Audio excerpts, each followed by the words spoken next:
ইসলামে এমন কোনো বিধান নাই যার পক্ষে চূড়ান্ত কোনো যুক্তি নেই। ইসলামের সমস্ত বিধিবিধান চূড়ান্ত যুক্তিসম্মত, সাধারণ যুক্তিসম্মত, চূড়ান্ত যুক্তিসম্মত। কিন্তু ইসলামের সকল বিধানের যুক্তি বুঝার যোগ্যতা সব মানুষের মাথায় নাই। যুক্তি নাই না বুঝার যোগ্যতা নেই। আল্লাহ মহিলাদের বসবাসের ঘরে থাকতে বললেন কেন? যুক্তি নাই না চূড়ান্ত যুক্তি আছে? আমি যুক্তিগুলি আপনাদের বলি, তারপরে দেখা যাবে আপনাদের মধ্যে বুঝার যোগ্যতা আছে কিনা।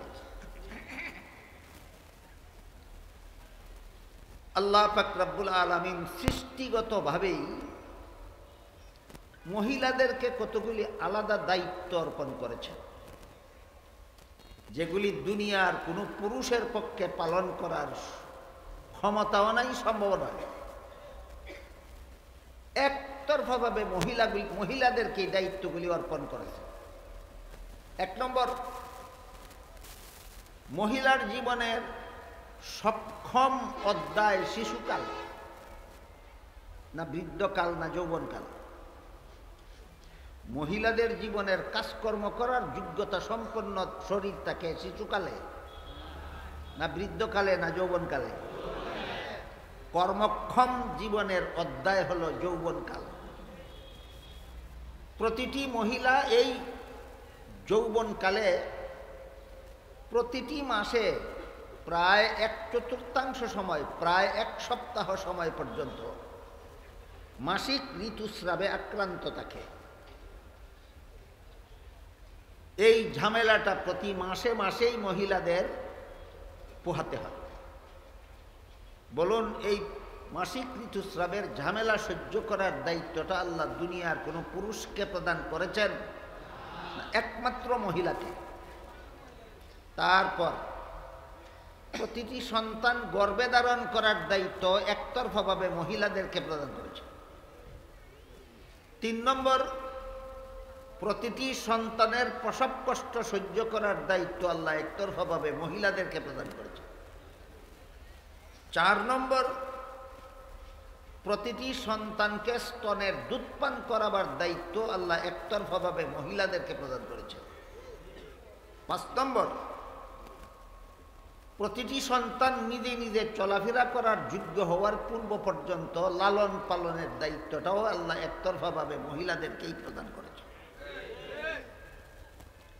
এই 5 দায়িত্ব সৃষ্টিগতভাবে আল্লাহ মহিলাদের প্রদান করেছেন, একটাও পুরুষের দায়িত্ব নয়। এবার বলুন, মাসিক ঋতুস্রাব চলাকালে সারাদিন অফিসের চেয়ারে বসে থাকা সুবিধা, না বসবাসের ঘর সুবিধা? সন্তান গর্ভে নিয়ে খেতে খামারে পুরুষের কাঁধে কাঁধ মিলিয়ে কাজকর্ম করা সুবিধা, না বসবাসের ঘর সুবিধা? সন্তান প্রসবের সময় হাট বাজার সুবিধা, না বসবাসের ঘর সুবিধা? সন্তানকে স্তনের দুধ পান করাবার সময় গাড়ির ড্রাইভিং সিট সুবিধা, না বসবাসের ঘর সুবিধা? সন্তানকে পেশাব পায়খানা করাবার সময় অফিস আদালত সুবিধা, না বসবাসের ঘর সুবিধা?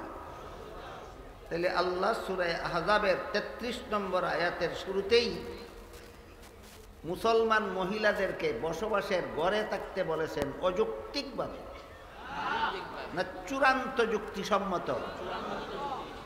গেল এক ব্যাপার। আরেক ব্যাপার হলো, যতক্ষণ পর্যন্ত মহিলা বসবাসের ঘরে থাকবে ততক্ষণ পর্যন্ত কোনো বখাটে ইফতিজিংয়ের চান্স পাবে না, কোনো চরিত্রহীন ধর্ষণের সুযোগ পাবে না। ইফতিজিং এবং ধর্ষণ থেকে নিরাপদ স্থান মহিলাদের অফিস আদালত, না বসবাসের ঘর? আবারও বলুন, আল্লাহ মুসলমান মহিলাদের বসবাসের ঘরে থাকতে বলেছেন অযৌক্তিক, না চূড়ান্ত যুক্তিসম্মত? চূড়ান্ত যুক্তিসম্মত। 3 নম্বর, পর্দার জন্য বসবাসের ঘর সুবিধা। পর্দার জন্য বসবাসের ঘর সুবিধা। ঘরের বাইরে কোনো প্রয়োজনে গেলে পর্দা করা যায়, কিন্তু ঘরের মতো সহজ নয়। পর্দা কেন? মহিলা ঘরের ভিতরেই থাকুক আর ঘরের বাইরেই যাক, পর্দা কেন? আজকাল অনেক নামদারি মুসলমান পণ্ডিতের মাথায় ধরে না পর্দা কেন, ওই আবার আসলো কেন, পর্দা কেন? পণ্ডিতের মাথায় ধরে না পর্দা কেন। এর সংক্ষিপ্ত জবাব হলো মহিলার মর্যাদা রক্ষার জন্য। পর্দা কেন? মর্যাদা রক্ষার জন্য। পর্দার সাথে মর্যাদার কি সম্পর্ক? এই বিষয়টা আল্লাহ ইঙ্গিত করেছেন একই সূরার 32 নম্বর আয়াতে। 32 নম্বর আয়াতে আল্লাহ বলেছেন, ইনিত্তাকাইতুন্না ফালা তাখদানা বিল কওল ফায়াতমা আল্লাযী ফি কলবিহি মারাদ। এখানেও সম্বোধন ডাইরেক্ট নবীর বিবিগণকে করা হয়েছে, ইনডাইরেক্ট সমস্ত মুসলমান মহিলাদের করা হয়েছে।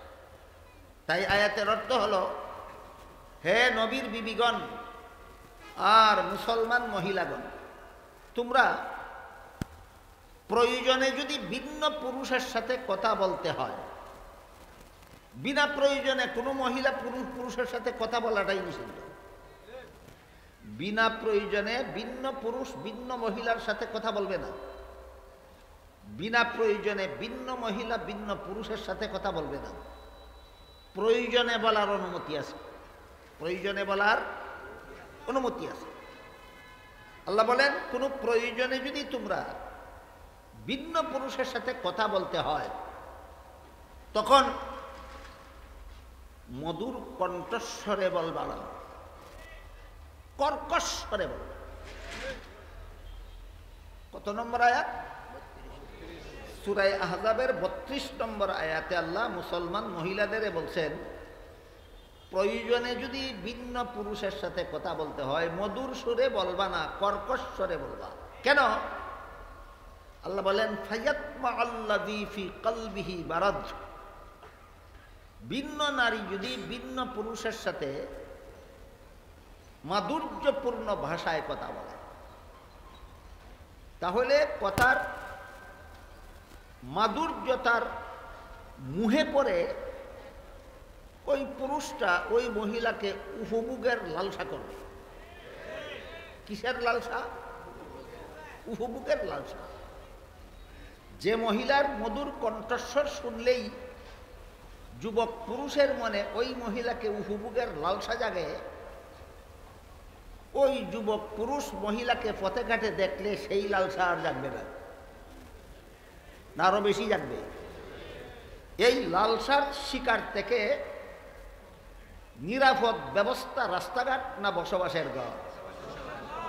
কাজেই বসবাসের ঘর একদিকে তার দায়িত্ব পালনের ক্ষেত্র, অপরদিকে তার মান সম্মানে বসবাস করার স্থান, পর্দা রক্ষার জন্য সহায়ক। পর্দা হইল নারীর মান মর্যাদার রক্ষা কবচ। পর্দা হইল নারীর মান মর্যাদার রক্ষা কবচ। এই ব্যাপারটা আজকাল অনেক পণ্ডিতেই বুঝে না। পণ্ডিতের যুবতী স্ত্রী, পণ্ডিতের যুবতী মেয়ে, পণ্ডিতের যুবতী বোন বেপর্দা অবস্থায় রাস্তাঘাটে ঘোরাফেরা করলে কিভাবে অপমান হয় পণ্ডিতের বুঝে আসে না। আচ্ছা, এই কথাটা, এটা একটা সাইকোলজিক্যাল ব্যাপার, যে বোঝা না বোঝা একটা মনস্তাত্ত্বিক ব্যাপার। কাজে আমি আপনাদের সাইকোলজিকে একটু সাড়া দিয়ে এই কথাটা বলি, মাফ করবেন যদি শালীনতা সঠিকভাবে রক্ষা করতে না পারে। ধরুন আপনার যুবতী স্ত্রী, কথার কথা, বেপর্দা হয়ে রাস্তা দিয়ে চলেছে, রাস্তার কোনো পুরুষ তার দিকে তাকাবে না। তাকাবে? সুনজরে তাকাবে না কুনজরে? এতে আপনার স্ত্রী মর্যাদা বাড়ে না প্রেস্টিজ লস হয়? পণ্ডিতে ফেস্টিজও বুঝে না, লসও বুঝে না, এই পণ্ডিতকে বুঝাইব কে? যার পকেটে টাকা আছে তার চুরি হওয়ার ভয় আছে, যার পকেটে টাকা নাই গুড়ার ডিম চুরির কিসের ভয়? যে পণ্ডিতে তার বউয়ের মান ইজ্জত নিজেই বুঝে না, সে কেমনে রাস্তাঘাটে যায় বুঝবে কিভাবে? এবার বলেন বুঝলেন কিনা? পর্দা কেন? মহিলার মান ইজ্জত রক্ষার জন্য। পর্দা কেন? মহিলার মান ইজ্জত রক্ষার জন্য। তাই আল্লাহ 33 নম্বর আয়াতে বলেছেন, মুসলমান মহিলা বসবাসের ঘরে থাকো, একদিকে এটা তোমার দায়িত্ব পালনের উপযোগী ক্ষেত্র, অপরদিকে তোমার ইফটিজিং এবং ধর্ষণ থেকে নিরাপত্তার স্থান, অপরদিকে পর্দা রক্ষার জন্য সহায়ক। পর্দা রক্ষার জন্য সহায়ক। গেল আয়াতের প্রথম অংশ, বসবাসের ঘরে থাকো, এই কথা সম্পর্কে এই অংশের আলোচনা। এর পাশাপাশি আল্লাহ বলেছেন, ওয়ালা তাবাররাজনা তাবাররুজাল জাহিলিয়াতিল উলা। এতক্ষণের আলোচনায় আমরা বুঝলাম বসবাসের ঘর মহিলার বন্দিশালা নয়, কর্মস্থল। বসবাসের ঘর মহিলার বন্দিশালা নয়, কর্মস্থল। তাই প্রশ্ন জাগে, কর্মী কি কর্মস্থলের বাইরে যেতে পারে না? ব্যবসায়ীদের কর্মস্থল হলো দোকান না বন্দিশালা? দোকান। অফিসারের কর্মস্থল হলো অফিস। ছাত্র শিক্ষকের কর্মস্থল হলো বিদ্যালয়। এমপি আর মন্ত্রীদের কর্মস্থল হলো সংসদ ভবন। আজ পর্যন্ত কোনো মন্ত্রী এমপিকে কেউ কি বলেছে যে সংসদ ভবন তোমাদের বন্দিশালা? আজ পর্যন্ত কোনো অফিসারকে কেউ বলেছে যে অফিস তোমার বন্দিশালা? আজ পর্যন্ত কোনো ব্যবসায়ীকে কেউ বলেছে দোকান ঘর তোমার বন্দিশালা? আজ পর্যন্ত কোনো ছাত্র শিক্ষককে কেউ বলেছে বিদ্যালয় তোমার বন্দিশালা না কর্মস্থল? তাহলে বসবাসের ঘর মহিলার কর্মস্থল, এখানে বন্দিশালার প্রশ্ন আসে কেন? তোমার মাথায় এত গুলযুগ কেন? কাজেই প্রথমেই আমাদের বুঝে নেওয়া দরকার, বসবাসের ঘর মহিলার বন্দিশালা নয়, কর্মস্থল। কাজেই অন্যান্য কর্মীরা যেভাবে আপন আপন কর্মস্থলের বাইরে যেতে পারে, তেমনিভাবে বসবাসের ঘরের কর্মীরা, এবার বলুন বসবাসের ঘরের কর্মী কারা? হ্যাঁ, এটা যেন মনে থাকে। বসবাসের ঘরের কর্মী হলো মহিলারা। বিশ্বাস না হলে আপনার ঘরের মহিলাকে 1 বছরের জন্য অন্যখানে রাখুন, দেখেন আপনার ঘরের অবস্থাটা কেমন হয়। বসবাসের ঘরের কর্মী হলো মহিলারা। তারা কেন বসবাসের ঘরের বাইরে যেতে পারবে না? আল্লাহ বলেন এক সবার পাবে। বসবাসের ঘর তোমাদের কর্মস্থল, এর বাইরে তোমরা যাইতে পারবে, কিন্তু ইচ্ছা মতো নয়। ইসলামের স্বীকৃত কারণে বসবাসের ঘরের বাইরে মহিলা যেতে পারবে নিজের ইচ্ছা মতো না ইসলামের স্বীকৃত কারণে? ইসলামের 3 প্রকার কারণ অনুমোদন করে 3 দরকারে মহিলা বসবাসের ঘরে বাইরে যেতে পারে। 3 দরকারে মহিলা বসবাসের ঘরের বাইরে যেতে পারে। 1 নম্বর ব্যক্তিগত দরকার, 2 নম্বর ধর্মীয় দরকার, 3 নম্বর আর্থিক সংকট। ইসলামের বিধানে মুসলমান মহিলা 3 দরকারে বাড়ির বাইরে যেতে পারে। বাড়ির বাইরে যাওয়ার অনুমতি যখন আসে, তাইলে এটা বন্দিশালা না জেলখানা না কর্মস্থল? অন্যান্য কর্মীদের কর্মস্থলের মতোই কাজের সময় কর্মস্থলে থাকবে, দরকারে বাইরে যেতে পারবে।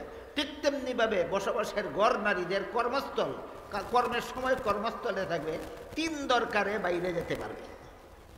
3 দরকারের প্রথম দরকার হইল ব্যক্তিগত দরকার, দ্বিতীয় দরকার হইল ধর্মীয় দরকার, তৃতীয় দরকার হলো আর্থিক সংকট। এবার 3টা দরকারের ব্যাখ্যা আমরা বোঝার চেষ্টা করব। ব্যক্তিগত দরকার, যেমন কোনো মহিলার যদি বসবাসের ঘরে বসে চিকিৎসা না হয়, তাহলে যেখানে গেলে চিকিৎসা হয় সেখানে যেতে পারে, এটা তার ব্যক্তিগত দরকার। কোনো মহিলা যদি তার মা বাবাকে দেখতে চায়, বসবাসের ঘরে থেকে যদি দেখার সুযোগ না পায়, যেখানে গেলে দেখতে পারে সেখানে যেতে পারে, এটা তার ব্যক্তিগত দরকার। কোনো মহিলা যদি সম্পদ বেচা কিনা করে আর বিকৃত বা খরিদকৃত সম্পদ রেজিস্ট্রারি দলিল যদি ঘরে বসে করার সুযোগ না থাকে, যেখানে গেলে দলিল রেজিস্ট্রারি করা যায় সেখানে যেতে পারে, এটা তার ব্যক্তিগত দরকার। এই কয়েকটা উদাহরণ দিলাম, এই দরকারগুলির নাম ব্যক্তিগত দরকার। ব্যক্তিগত দরকারে ইসলাম অনুমতি দেয় মহিলাদেরকে ঘরের বাইরে যাওয়ার। ব্যক্তিগত দরকারে ইসলাম মহিলাদের অনুমতি দেয় ঘরের বাইরে যাওয়ার। কত দূর? যত দূর গেলে দরকার সারে তত দূর। বলেন কত দূর? যত দূর গেলে দরকার সারে তত দূর। মহিলা বসবাস করে বাংলাদেশে, তার মা বাবা বসবাস করে আমেরিকায়। এখন যদি এই মা বাবাকে দেখতে চায় তাহলে ইন্ডিয়া পর্যন্ত যেতে পারবে না আমেরিকা পর্যন্ত যেতে পারবে? তাহলে বলুন, যত দরকারে মহিলা বাড়ির বাইরে যেতে পারে তত দরকারে যাবে কত দূর? যত দূর গেলে দরকার সারে তত দূর। আনলিমিটেড কথা বুঝাতে পারলাম? গেল এক দরকারের ব্যাখ্যা।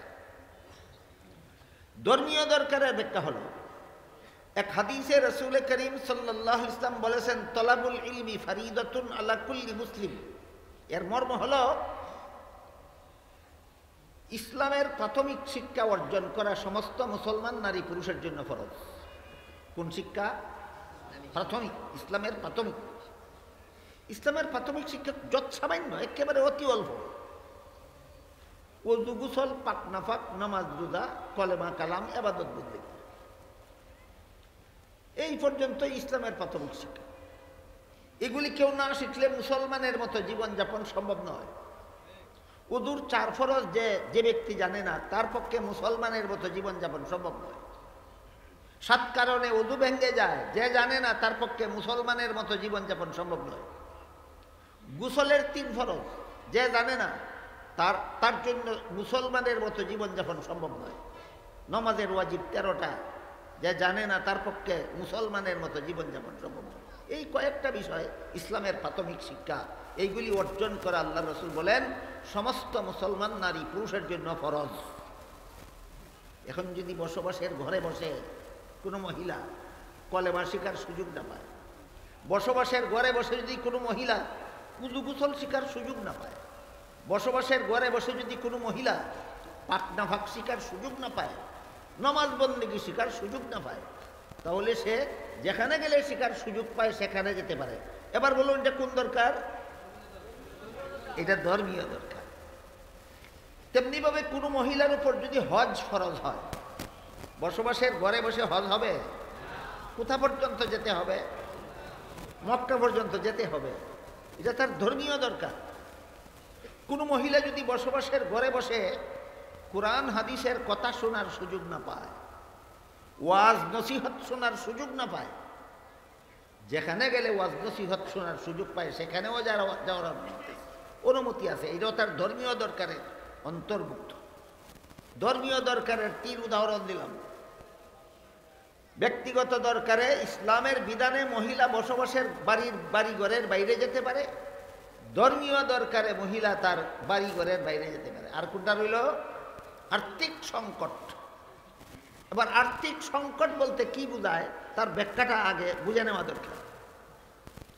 ইসলামের বিধানে 4 প্রকার নাগরিকদেরকে বিনা শ্রমে ভাতা দিয়ে লালন পালন করা সরকারের দায়িত্ব। এটা মনে রাখার কথা। ইসলামের বিধানে 4 প্রকার নাগরিককে বিনা শ্রমে, বিনা চাকুরিতে ভাতা দিয়ে লালন পালন করা। আমাদের দেশীয় ভাষায় কয় বেকার ভাতা। কি ভাতা? বেকার ভাতা দিয়ে লালন পালন করা সরকারের দায়িত্ব। কত দল মানুষের? 4 দল। 1 নম্বর অসহায় শিশু, 2 নম্বর অসহায় বৃদ্ধ, 3 নম্বর পঙ্গু যুবক, 4 নম্বর সুস্থ যুবতী। কত দল হইল? অসহায় শিশু মানে যে শিশুকে উপার্জন করে লালন পালন করাবার মতো কোনো অভিভাবক নাই, যে শিশু লালিত পালিত হওয়ার মতো কোনো সম্পদ নাই, শিশুটা সহায় সম্বলওয়ালা না অসহায়? আপনাদের বিবেককে জিজ্ঞেস করুন, শিশুটা খাবে কিভাবে? উপার্জন করে খাবে না বিনা শ্রমে পাবে? ইসলামের বিধানে খাওয়াবে কে? সরকার। খাওয়াবে কে? সরকার। 2 নম্বর, অসহায় বৃদ্ধ। অসহায় বৃদ্ধ মানে লালিত পালিত হওয়ার মতো সম্পদও নাই, লালন পালন করার মতো নিজের লোকও নাই। আপনাদের বিবেক বলে এই বুড়ু খেটে খাবে না বিনা শ্রমে পাবে? দেবে কে? সরকার। 3 নম্বর, শিশুও নয়, বৃদ্ধও নয়, যুবক পুরুষ, কিন্তু জটিল রোগে আক্রান্ত হওয়ার কারণে অথবা অঙ্গহানির কারণে কর্মক্ষমতা হারিয়ে গেছে। এবার বলুন, এই পঙ্গু লোকটা শ্রম খেটে খাবে না বিনা শ্রমে পাবে? দেবে কে? সরকার। এই সমস্ত অসহায়দের যে সরকার বিনা শ্রমে বাতা দিয়ে লালন পালন করার দায়িত্ববোধ নাই, এমন জালেম সরকারের গদি কামড় দিয়ে ধরে রাখার অধিকার নেই। এমন জালেম সরকারের গদি কামড় দিয়ে ধরে রাখার অধিকার নাই। তুই বেটা অসহায় শিশু লালন পালন করতে পারস না, তুই কেন গদিতে কামড় দিয়ে ধরে রাখলে? তুই বেটা অসহায় বৃদ্ধরে লালন পালন করতে পারস না, তুই গদি কামড় দিয়ে ধরে রাখলে কেন? তুই পঙ্গু যুবকটারে লালন পালন করতে পারস না শ্রম ছাড়া, তুই গদি কামড় দিয়ে ধরে রাখস কেন? এই সমস্ত অসহায়দেরকে বিনা শ্রমে ভাতা দিয়ে যে সরকার লালন পালন করবে দূরের কথা, দায়িত্ববোধই নাই। এদের অধিকার নাই কোনো দেশের গদি কামড় মেরে ধরে রাখা। কত দলের বিবরণ গেল? 3 দল। 4র্থ দল হলো ওই যুবতী, শিশুও নয়, বৃদ্ধও নয়, পঙ্গুও নয়, সম্পূর্ণ সুস্থ, সম্পূর্ণ কর্মক্ষম দেহের অধিকারী যুবতী, কিন্তু অসহায়। যে যুবতী মহিলার লালিত পালিত হওয়ার মতো কোনো সম্পদ নাই, লালন পালন করার মতো কোনো পুরুষও নাই, সেই মহিলা যদি সুস্থ হয়, সবল হয়, কর্মক্ষম হয়, তবুও তাকে দিয়ে শ্রম খাটানো যাবে না। বিনা শ্রমে ভাতা দিয়ে লালন পালন করা সরকারের দায়িত্ব। মনোযোগে যারা শুনেছেন তারা অবশ্যই একটি কথা লক্ষ্য করবেন, যুবকের বেলায় অক্ষম হওয়ার শর্ত আছে। কেমন যুবককে লালন পালন করা সরকারের দায়িত্ব? যে যুগ কাজ করতে অক্ষম। যুবতীর বেলায় সেই শর্ত নাই।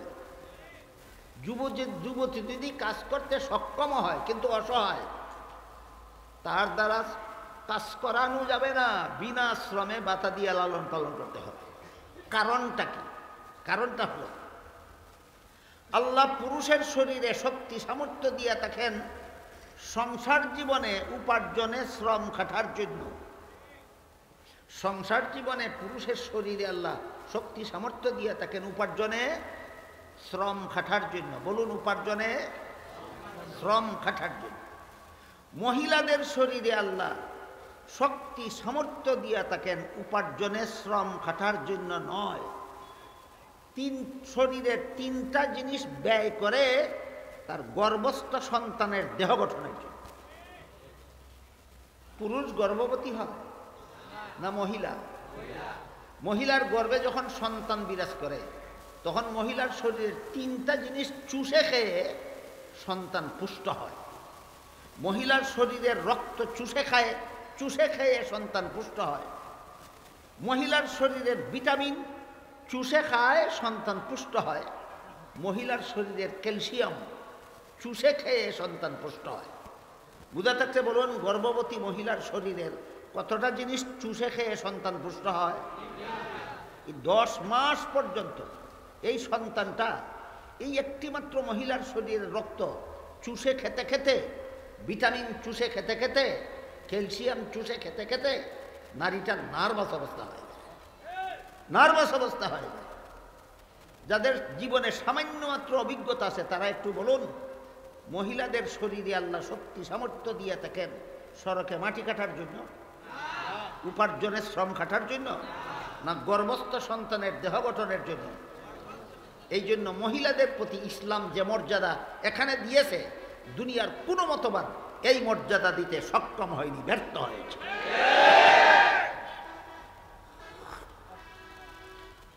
একমাত্র ইসলাম ছাড়া দুনিয়ার কোনো মতবাদ মহিলার এই বিভটটা বুঝতে রাজি না।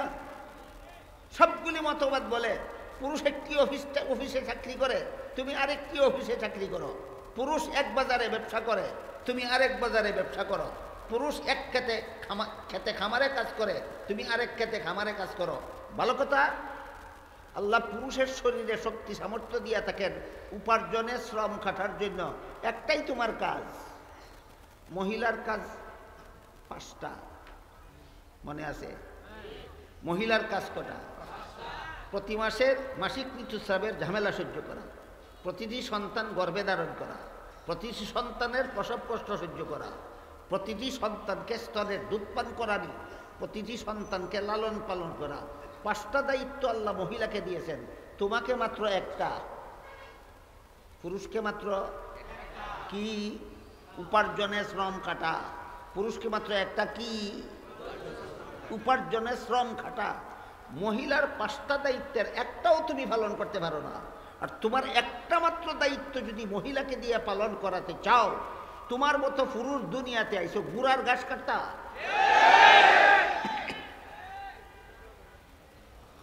পাতা দেয় না, বিনা শ্রমে লালন পালন করে না, তখন এই মহিলাটা আর্থিক সংকটে পতিত হলো। এটার নাম আর্থিক সংকট। 3 কারণে, ইসলামের বিধানে 3 কারণে মহিলা বাড়ির বাইরে যেতে পারে। 1 নম্বর ব্যক্তিগত কারণ, 2 নম্বর ধর্মীয় কারণ, 3 নম্বর আর্থিক সংকট। এবার বুঝেছেন আর্থিক সংকট?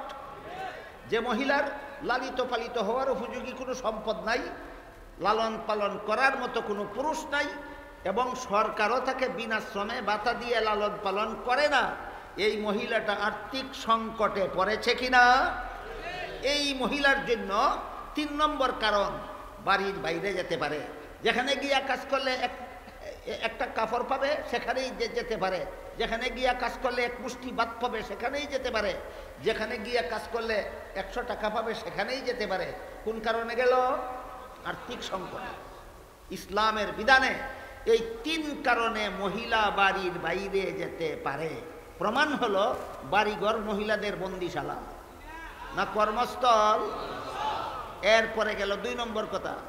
আয়াতে আল্লাহ 3 নম্বর কথা যেটা বলেন সেটা হলো ওয়ালা তাবাররাজনা তাবাররুজাল জাহিলিয়াতিল উলা। হে মুসলমান মহিলারা, 3 দরকারের কোনো দরকারে যদি বাড়ির বাইরে যাও, 3 দরকারের কোনো দরকারে, ব্যক্তিগত দরকারে যদি বাড়ির বাইরে যাও, ধর্মীয় দরকারে যদি বাড়ির বাইরে যাও, অথবা আর্থিক সংকটের কারণে যদি বাড়ির বাইরে যাও, তাইলে প্রাচীন যুগের অসভ্য বর্বর মহিলাদের মতো বেপর্দা হয়ে যেও না। বেপর্দা হয়ে যেও না। 3 দরকারে মহিলা বাড়ির বাইরে যেতে পারে, কিন্তু বেপর্দা হয়ে যেতে পারবে না, পর্দা রক্ষা করে যেতে হবে। আগেই বলেছি, পর্দা কেন? ইজ্জত রক্ষার জন্য। মহিলার পর্দা কেন? মহিলার মান ইজ্জত রক্ষার জন্য। এখানে আল্লাহ পাক রব্বুল আলামিন যেসব মহিলা বেপর্দা হয়ে বাড়ির বাইরে যায়, তাদেরকে সাধারণ অসভ্য বলেননি, প্রাচীন যুগের অসভ্য বলেছেন। প্রাচীন যুগের অসভ্য বর্বর মহিলাদের মতো কোনো মুসলমান মহিলা বেপর্দা হয়ে ঘর থেকে বের হতে পারে না। কোন সূরার কত নম্বর আয়াতে? সূরা আহজাবের 33 নম্বর আয়াতে আল্লাহ বলেছেন, যেই মহিলা ঘর থেকে বেপর্দা হয়ে বের হয়, সে সাধারণ অসভ্য বর্বর নয়, সে প্রাচীন যুগের অসভ্য বর্বর। কিন্তু আমাদের বুঝার ব্যাপার, কেন বেপর্দা হলে অসভ্য হবে, কেন বেপর্দা হলে বর্বর হবে কেন? এবার তার কারণটা শুনুন।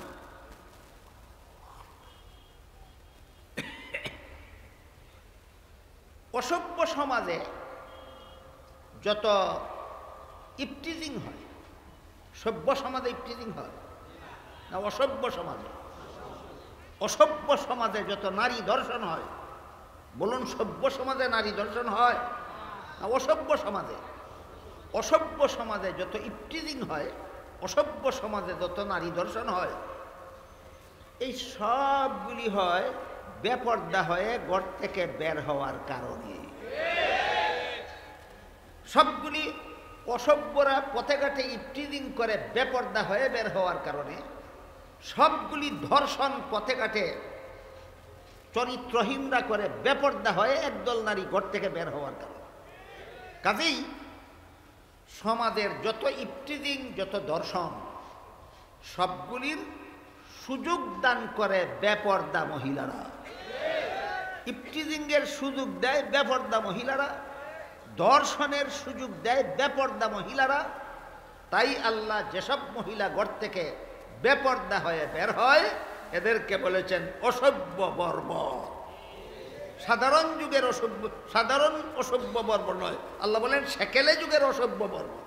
সেকেলে যুগের মহিলারা যেমন সভ্যতা অসভ্যতা বলতে কিছুই বুঝতো না, এমনি জানোয়ারের মতো চলাফেরা করতো, ঠিক তেমনিভাবে আধুনিক যুগেও যে সমস্ত মহিলারা সভ্যতা অসভ্যতা কিছুই বুঝে না, বেপর্দা হয়ে রাস্তায় বের হলে পুরুষ পালে তারে কুনজরে দেখে, নুনুক দৃষ্টিতে দেখে, তাকে উপভোগের লালসা মনে করে, এতে তার প্রেস্টিজ লস হয়, এতে তার মানহানি হয়, এইটুকু বুঝার মতো সেন্স নাই। এইরকম সেন্সলেস সমাজকেই অসভ্য বর্বর সমাজ বলা হয়।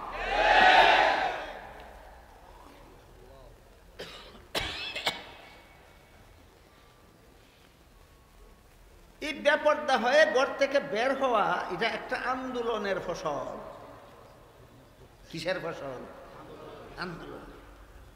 আন্দোলনটা কোত্থেকে শুরু হয়েছিল, কবে শুরু হয়েছিল, কেন শুরু হয়েছিল এবং ফলাফল কি হলো, চারটা কথা আপনারা আর কয়েক মিনিট ধৈর্য সহকারে বসে বসে শুনলে আমি বলার চেষ্টা করব। বলেন, মহিলাদের ঘর থেকে বেপর্দা হয়ে বের হওয়া এটা একটা আন্দোলনের ফসল। কিসের ফসল? আন্দোলনের ফসল। আন্দোলনটা কবে হয়েছিল, কারা করেছিল, কেন করেছিল? এই তিন কথা। আন্দোলনটা কবে হয়েছিল, কারা করেছিল, কেন করেছিল, এই তিনটা কথা শুনুন। আন্দোলনটা হয়েছিল আজকে থেকে 300 বছর আগে। মহিলাদের ঘর থেকে বেপর্দা হয়ে বের হওয়ার আন্দোলন হয়েছিল আজ থেকে 300 বছর। আন্দোলনটা করেছিল ইহুদি খ্রিস্টান জাতি। আন্দোলনটা করেছিল ইহুদি খ্রিস্টান জাতি। কেন তাদের আন্দোলনে তারা উদ্বুদ্ধ হলো? তার কারণ হলো, আজ থেকে 300 বছর আগে দুনিয়ার ইহুদি খ্রিস্টানেরা মহিলাদেরকে মানুষ স্বীকার করত না। বলতো গরু ছাগল যেমন বিভিন্ন প্রকারের জীবজন্তু আল্লাহ সৃষ্টি করেছেন মানুষের উপভোগের জন্য, ঠিক তেমনিভাবে মহিলা আরেক প্রকারের জন্তু আল্লাহ সৃষ্টি করেছেন মানুষের উপভোগের জন্য। আমার কথা বুঝে থাকলে বলুন, আজ থেকে 300 বছর আগে দুনিয়ার ইহুদি খ্রিস্টানেরা মহিলাদেরকে মানুষ স্বীকার করতো না, জীবজন্তু বলতো। এই জন্য তখনকার ইহুদি খ্রিস্টানেরা বাড়ির থেকে কোথাও বের হয়ে গেলে গরু ছাগলের মতো মহিলাদেরকে হয়তো শিকলে বেঁধে রেখে যেত, আর না হয় তালাবদ্ধ করে রেখে যেত। যেমনভাবে কৃষক বাড়ির থেকে কোথাও গেলে তার গরুকে হয়তো ঘরে দরজাবদ্ধ করে যায়, আর না হয় দড়ি দিয়ে বেঁধে যায়, ঠিক তেমনিভাবে আজ থেকে 300 বছর আগের ইহুদি খ্রিস্টানেরা যেহেতু মহিলাদেরকে মানুষ মনে করতো না, জীব জানোয়ার মনে করত, এই জন্য তারাও ঘর থেকে বের হয়ে কোথাও গেলে এই মহিলাদেরকে শিকলবদ্ধ করে অথবা তালাবদ্ধ করে যেত। তাহলে এই আন্দোলন শুরু হয়েছিল কবে, কারা শুরু করেছিল? ইহুদি খ্রিস্টান। এবার শুনুন কেন করেছিল। সেই ইহুদি খ্রিস্টানদের সমাজে নারীদের সাথে এই যে দুর্ব্যবহারটা তারা করত, কিছু আইডিয়া করতে পারলেন কেমন দুর্ব্যবহার করত? এই যে দুর্ব্যবহারটা তারা করত, শতাব্দীর পর শতাব্দী তারা এই দুর্ব্যবহার সহ্য করতে করতে করতে করতে এক সময় আন্দোলনে মাঠে নামল। দুর্ব্যবহার সহ্য করতে করতে করতে করতে এক সময় আন্দোলনে মাঠে নামল। এরম নদী তো আপনাদের দেশেও আছে। আপনাদের দেশে কোনো সরকার যদি বৎসরের পর বৎসর, যুগের পর যুগ নাগরিকদের প্রতি দুর্ব্যবহার করতে থাকে, যে দেশের নাগরিক এক সময় আন্দোলনে মাঠে নামে না? এরকমই আপনারা যেরকম তারাও সেরকম। ইহুদির খ্রিস্টানেরা যখন নারীদের সাথে যুগ যুগান্তর ধরে শতাব্দীর পর শতাব্দী পর্যন্ত নারীদের সাথে এই দুর্ব্যবহার চালিয়েছিল, এক সময় নারীরা পুরুষের বিরুদ্ধে আন্দোলনে মাঠে নেমেছিল, স্লোগান দিয়েছিল, আমরাও পুরুষের সমান অধিকার চাই। এই হলো কেন আন্দোলনে নেমেছিল। স্লোগান কি ছিল? সমান অধিকার চাই। স্লোগান কি ছিল? ইতিহাস বুঝে থাকতে বলুন, ইহুদি খ্রিস্টান সমাজের নারীরা পুরুষের বিরুদ্ধে আন্দোলনে নেমেছিল অধিকার আদায়ের জন্য। স্লোগান কি ছিল? সমান অধিকার চাই। আজকাল বর্তমান মুসলমান সমাজেও যারা যারা যে সমস্ত ইহুদি খ্রিস্টানের প্রেতাত্মারাও বলে নারী পুরুষের সমান অধিকার চাই, নিঃসন্দেহে এরা ইহুদি খ্রিস্টানের দালাল। ইসলাম নারীদেরকে পুরুষের সমান অধিকার দেয় না। ইসলাম নারীকে পুরুষের উপর হয়তো অগ্রাধিকার আর না হয় একচেটিয়া অধিকার দেয়। ইসলাম দেয় অগ্রাধিকার, তারা চেয়েছিল সমান অধিকার। ইসলাম অগ্রাধিকার দিয়েছিল 1400 বছর আগে, আর এরা সমান অধিকার চাইল মাত্র 300 বছর আগে। বলুন, ইসলাম নারীদেরকে পুরুষের উপর অগ্রাধিকার দিয়েছিল কতদিন আগে? আর এরা সমান অধিকার চাইছিল কতদিন আগে? 1400 বছর আগে। যেখানে অগ্রাধিকার দেওয়া, সেখানে মাত্র 300 বছর আগে সমান অধিকার চায় কেন? কারণ যেই কোরআন 1400 বছর আগে মহিলাদেরকে পুরুষের উপর অগ্রাধিকার দিয়েছিল, সেই কোরআন জানেও না মানেও না। সেই কোরআন এই ইহুদি খ্রিস্টানেরা কোরআন জানেও না মানেও না। এই জন্য ইসলাম দিয়েছিল অগ্রাধিকার, এরা দাবি করল সমান অধিকার। বর্তমান মুসলমান সমাজের মধ্যেও যে সমস্ত জ্ঞান পাপীরা কোরআন জানেও না মানেও না, এরাও তাদের সুরে সুর মিলিয়ে বলে সমান অধিকার চাই। তাহলে আমরা কোরআনের আলোকে একটু বোঝার চেষ্টা করি, অধিকার কোনটা, সমান অধিকার কোনটা, আর অগ্রাধিকার কোনটা। আল্লাহ পাক রব্বুল আলামিন কোরআনের এক আয়াতে বলেন, ওয়ালাহুন্না মিসলুল্লাযী আলাইহিন্না বিল মা'রুফ। লাহুন্না মানে মহিলাদের অধিকার আছে, লাহুন্না মানে মহিলাদের অধিকার আছে। মিসলুল্লাযী আলাইহিন্না মানে তোমাদের যেমন অধিকার আছে মহিলাদের উপর, মহিলাদেরও অধিকার আছে তোমাদের উপর। বুঝে থাকতে বলুন, পুরুষের অধিকারের কথা আল্লাহ আগে বলেছেন না মহিলাদের অধিকারের কথা আগে বলেছেন? আলাইহিন্না আগে বলেছেন না লাহুন্না আগে বলেছেন? লাহুন্না মানে মহিলাদের অধিকার, আলাইহিন্না মানে পুরুষের অধিকার। আল্লাহ মহিলাদের অধিকারের কথা আগে বলেছেন, পুরুষের অধিকারের কথা পরে বলেছেন। এই যে শব্দের মার প্যাচ, বাস্তবতাটা একটু যাচাই করে দেখি। ইসলামের বিধানে কোনো বাবার ঘরে যদি একটা ছেলে জন্ম হয়, এই ছেলেটাকে লালন পালন করা বাবার দায়িত্ব হয় কতদিন? ছেলেটা নাবালক থাকবে যতদিন। এটা জানেন কি আপনারা? সাবালক ছেলেকে লালন পালন করা বাবার দায়িত্ব নয়। কোনো বাবা যদি তার সাবালক ছেলেকে লালন পালন করে, সেটা হবে ছেলের প্রতি বাবার দয়া। বলুন, দায়িত্ব কতদিন, দয়া কখন? নাবালক থাকতে দায়িত্ব, সাবালক হলে দয়া।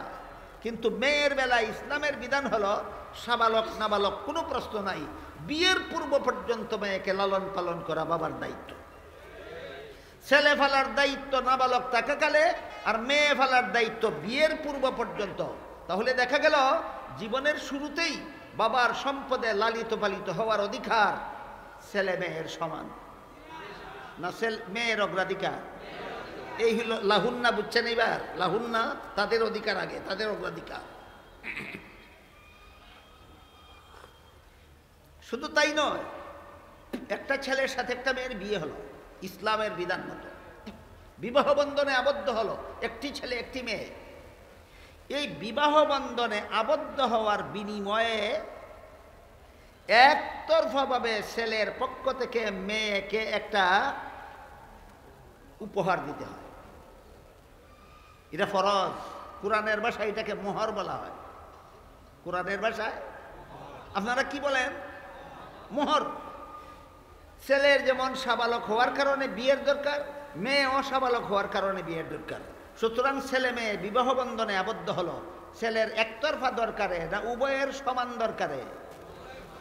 তো উভয়ের সমান দরকারে যদি দুইজন একটি চুক্তিতে আবদ্ধ হইল, এর বিনিময়ে যদি কোনো ফিস, আমাদের সামাজিক ভাষায় বলি ফিস, এর বিনিময়ে যদি কোনো ফিসের দরকার হয়, বিবেক কি বলে? যত পক্ষের জরুরত তত পক্ষ ফিস দিবে। কিন্তু এখানে দেখা যায় উভয় পক্ষের দরকার আছে, কিন্তু ফিস দিবে এক পক্ষ। ফিস দিবে 1 পক্ষ, মহিলা তার স্বামীকে 1 পয়সাও দিবে না, স্বামী তার স্ত্রীকে মহারানা দিতে হবে। এইটার নাম হইল সমান অধিকার, না একচেটিয়া অধিকার। ভালো রকম মনে রাখবেন, বিবাহ বন্ধনে আবদ্ধ হওয়ার বিনিময়ে স্বামীর কাছে স্ত্রীর প্রাপ্য আছে মোহর, স্ত্রীর কাছে স্বামীর 1 পয়সাও প্রাপ্য নয়।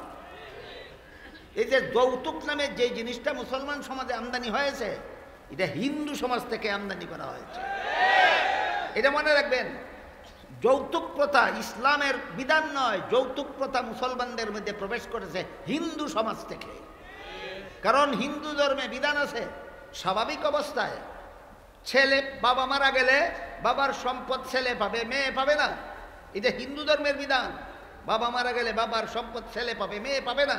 কাজেই বাবা মেয়েকে বিয়ে দেওয়ার সময় ওই সম্পদ যেহেতু পাবে না, এই জন্য যা পারে যৌতুক দিয়া দেয়। এবার বলেন, আপনাদের ধর্মেও বাবা মারা গেলে বাবার সম্পদে মেয়ে কিছু পাবে না? তুমি যৌতুক দিবা কোন প্রয়োজনে? ফালতু কাম। এই যৌতুক মুসলমানি প্রথা নয়, যৌতুক হইল হিন্দুদের প্রথা। হিন্দু সমাজ থেকে আমদানিকৃত এই যৌতুক প্রথাকে আজকাল যে সমস্ত মুসলমান বরেরা গৌরবের বিষয় হিসাবে গণ্য করে নিয়েছে, এরা বায়না ধরে বিয়ার আগেই শ্বশুরের সাথে, ভাবি শ্বশুরের সাথে কত লক্ষ টাকা নগদ দেবেন, কত কোটি টাকার গাড়ি দিবেন, মার্কেটে কত কোটি টাকার বিঠা দিবেন, কত কোটি টাকার দোকান দিবেন, বায়না ধরে। তার শ্বশুরের কাছে এইগুলি তার প্রাপ্য? প্রাপ্য?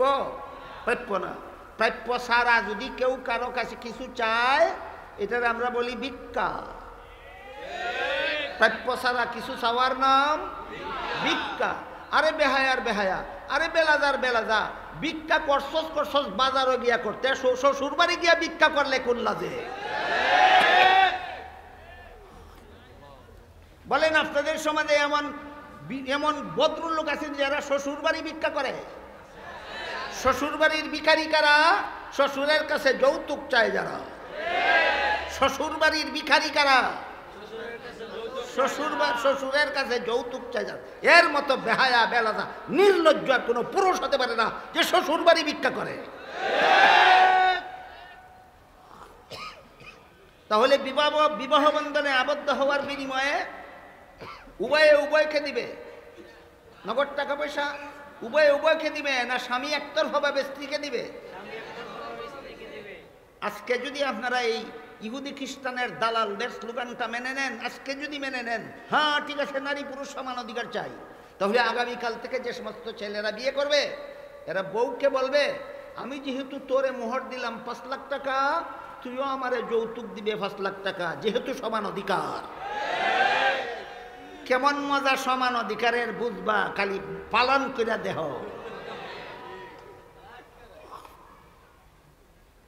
গেল সমান অধিকার না একচেটিয়া অধিকারের একটা উদাহরণ। কি নাম? মোহরানার দাবি, মহিলার একচেটিয়া অধিকার। এই পর্যন্তই শেষ নয়। এই স্ত্রীর সারা জীবনের খোরাকি একতরফাভাবে স্বামী স্ত্রীকে দিতে হবে। এইটা হলো, এটাও আরেকটা একচেটিয়া অধিকার। সারা জীবনের পোশাক স্বামীর পক্ষ থেকে স্ত্রীকে দিতে হবে, এইটাও একচেটিয়া অধিকার। সারা জীবন সসম্মানে বসবাস করার বাড়িঘর স্বামীর পক্ষ থেকে স্ত্রীকে দিতে হবে, এটাও একচেটিয়া অধিকার। এবার বুঝে থাকলে বলুন, ইসলামে নারী পুরুষ সমান অধিকার না? নারীর হয়তো অগ্রাধিকার আর না হয় একচেটিয়া অধিকার। এই ইহুদি খ্রিস্টানের দালালদের কথা মতো এই স্লোগানটা আজকে যদি আপনারা মেনে নেন যে হ্যাঁ ঠিক আছে আমরা নারী পুরুষের সমান অধিকার মেনে নিলাম, তাহলে আগামীকাল থেকে যে সমস্ত ছেলেরা বিয়ে করবে, এরা 1 বছর নিজের বউকে বাপের বাড়িতে রাখবে, নিজের বাপের বাড়িতে রাখবে। পরের বছর বলবে, এখন আর 1 বছর আমি তোর বাপের বাড়ি বসবাস করব, যেহেতু সমান অধিকার। কেমন অভিশপ্ত সমান অধিকার, চিন্তা করে দেখো। সুতরাং আল্লাহ পাক রব্বুল আলামিন পবিত্র কোরআনে নারী পুরুষের সমান অধিকার বলেননি, বলেছেন ওয়ালাহুন্না, মহিলাদের অধিকার আগে, মিসলুল্লাযী আলাইহিন্না, যেমন ভাবে তোমাদের অধিকার আছে তাদের উপর। তবে মহিলাদের অধিকারটা সমান অধিকার নয়, বিল মারুফ, ন্যায্য অধিকার। বলুন, ইসলামে নারী পুরুষ সমান অধিকার না নারীর ন্যায্য অধিকার? মহারানা নারীর ন্যায্য অধিকার। সারা জীবনের খোরাকি নারীর ন্যায্য অধিকার, সারা জীবনের পোশাক নারীর ন্যায্য অধিকার, সারা জীবন বসবাস করার উপযোগী বাড়িঘর নারীর ন্যায্য অধিকার। নারীর এই অধিকার ইসলাম ছাড়া দুনিয়ার আর কোনো মতবাদ মহিলাকে দিতে পারেনি।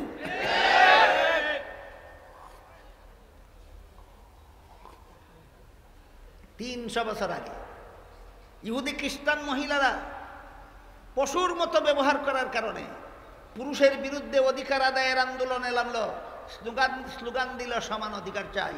কোরআন 1400 বছর আগে ন্যায্য অধিকার দিয়ে রেখেছে, এরা মাত্র 300 বছর আগে সমান অধিকার চায় কেন? কোরআন জানেও না। আমার কথা বুঝে থাকলে এবার বলুন, একেবারে সেম ইহুদি খ্রিস্টানের ধুলাই করা মস্তিষ্ক সম্পন্ন কিছু মুসলমান আমাদের সমাজেও আছে কিনা, যারা কোরআন জানেও না মানেও না। এরাও তাদের দালাল, মনিবদের যেই স্লোগান দালালদের সেই স্লোগান।